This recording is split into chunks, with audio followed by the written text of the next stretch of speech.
ഇത് പറഞ്ഞത് ഞാനല്ലാതെ നിങ്ങൾക്ക് സൗണ്ട് കേട്ടോ മനസ്സിലായല്ലോ. ഇത് അനന്തും ഗായത്രിയും പറഞ്ഞത്. അവർക്ക് എൻ്റെ വീഡിയോസ് എല്ലാം ഭയങ്കര ഇഷ്ടമാണ്. അപ്പോൾ ഇന്ന് വോയിസ് ഓവർ ചെയ്യുമ്പോൾ അവർ പറഞ്ഞു ഞങ്ങളും പറയുന്നതെന്ന് പറഞ്ഞു. പിന്നെ ഗായത്രി രാവിലെ തന്നെ സ്കൂളിൽ പോയി. ഓക്കെ ഇന്ന് സോഷ്യൽ എക്സാമാണ്, അതിന് വേണ്ടി പോയി.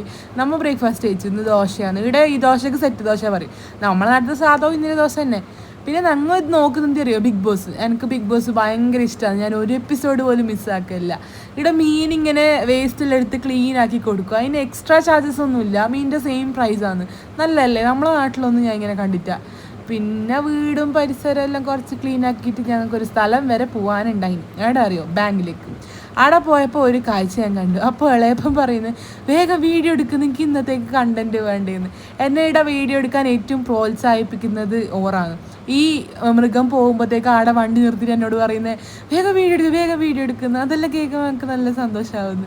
പിന്നെ നാം അനന്തുവിനെ കൂട്ടാൻ വേണ്ടി സ്കൂളിൽ പോയി. ഓൻ എവിടെയോ കളിച്ചുകൊണ്ടുണ്ടായി മൂലക്ക്. ഞങ്ങളെ കാണുമ്പോൾ പറഞ്ഞുകൊണ്ട് വന്നത് മാത്രമല്ല, ആടെ മാഷ് ചോറ് കഴിക്കാൻ പറഞ്ഞല്ലോ. ഓന് ചോറ് വേണ്ടിയില്ല.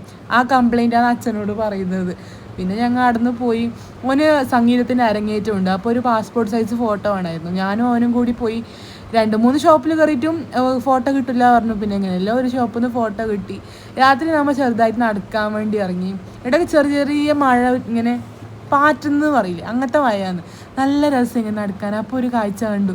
ഒരജ്ജനും അജ്ജിയും പച്ചക്കറിയിലെ വണ്ടിയും തള്ളി ഇങ്ങനെ നടക്കുന്നു. ഇത്ര ഇരുട്ടായിട്ട് അപ്പം വീട്ടിൽ പോയിട്ട് അവർക്കൊരു അതിജീവനത്തിൻ്റെ കഥ പറയാനുണ്ടാവുമല്ലോ. എന്ത് രസമാണ് കാണാനറിയോ.